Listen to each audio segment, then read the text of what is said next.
अगर आप UP board exam 2023-24 में देने वाले हैं तो आपका इंग्लिश का एग्ज़ाम 2 मार्च को है क्लास 12 का। तो मैं आज आपके लिए मॉडल पेपर लाके आया हूँ जो कि मोस्ट इम्पॉर्टेंट है।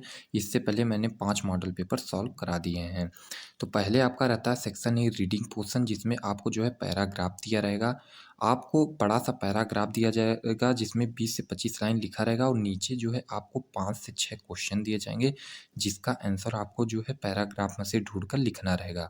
तो आपको जो है वो क्वेश्चन 3-3 मार्क्स के भी पूछे जा सकते हैं, या आप 2-2 मार्क्स के या 1-1 मार्क्स के, वो एग्जामिनर के ऊपर डिपेंड करता है। तो आपको जो है पैराग्राफ में से ही ढूंढ कर लिखना रहेगा। सेक्शन बी आपका राइटिंग आता है, जिसमें आपको 100 से 150 वर्ड का आर्टिकल लिखना रहता है। जी हाँ दोस्तों, मैं आपको मोस्ट इंपॉर्टेंट आर्टिकल भी करा चुका हूँ, आपको डिस्क्रिप्शन में लिंक मिल जाएगा, आप उसको ज़रूर देख लीजिएगा।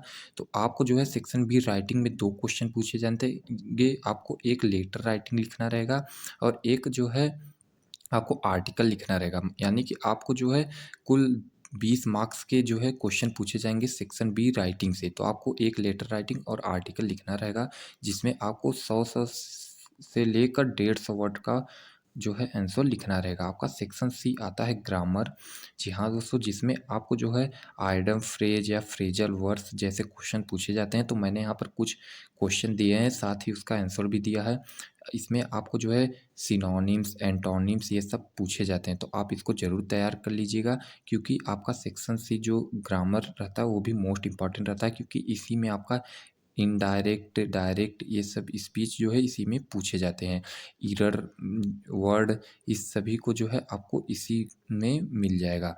तो इस तरीके से आपका जो है एग्ज़ाम में पूछा जाता है। फिर आपका आता है मोस्ट इम्पॉर्टेंट जो है क्वेश्चन नंबर 6 ट्रांसलेटिंग। जी हाँ दोस्तों, जिसमें आपको जो है एक 8 से 10 लाइन का हिंदी जो है अनुवाद दिया रहेगा, जिसको आपको इंग्लिश में ट्रांसलेट करना रहेगा। 5 मार्क्स का ये जो है क्वेश्चन रहता है। सेक्शन डी लिटरेचर रहता है, जिसमें आपको जो है 2 क्वेश्चन दिए जाएंगे 4-4 मार्क्स के, आपको लिखना रहेगा। ये मोस्ट इंपॉर्टेंट सेक्शन आता है, क्योंकि इसमें आपको जो है एक क्वेश्चन 7 मार्क्स का मिल जाता है, जो कि आप इजीली कर सकते हैं। फिर आपका जो है क्वेश्चन नंबर 9 आता है, फिर से एक पैराग्राफ देगा और आपको नीचे क्वेश्चन देगा, उसमें से ढूंढ कर लिखना रहेगा। और आपका क्वेश्चन 10 में पूछता है सेंट्रल आइडिया। आपको 3 सेंट्रल आइडिया दिए जाएंगे, जिसमें से किसी एक पे जो है आपको लिखना रहेगा, आपको 4 मार्क्स मिल जाएंगे। कुल आपके 13 क्वेश्चन एग्जाम में पूछे जाते हैं। तो आपका सबसे इम्पोर्टेंट जो है रहता है सेक्शन डी लिटरेचर, जहाँ से आपको 40 मार्क्स के एग्जाम में आते हैं, और आपका सेक्शन बी राइटिंग, जहाँ से आपको 20 मार्क्स क्लास आते हैं। 12th इंग्लिश में कुछ मोस्ट इंपॉर्टेंट क्वेश्चन आते हैं। जैसे पहला क्वेश्चन आता है, what did M Hamel say about the French language.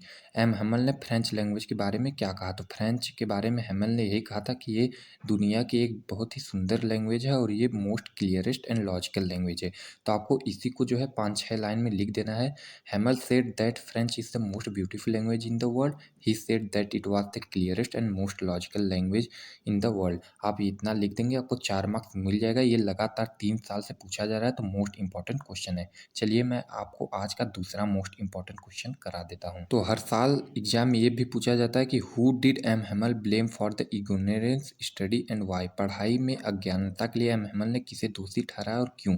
तो इसका भी आंसर नीचे दिया गया है कि M Hamel blamed the parent for the neglect of learning on the part of boys like French, because they wanted them to work to earn some money instead of focusing on education.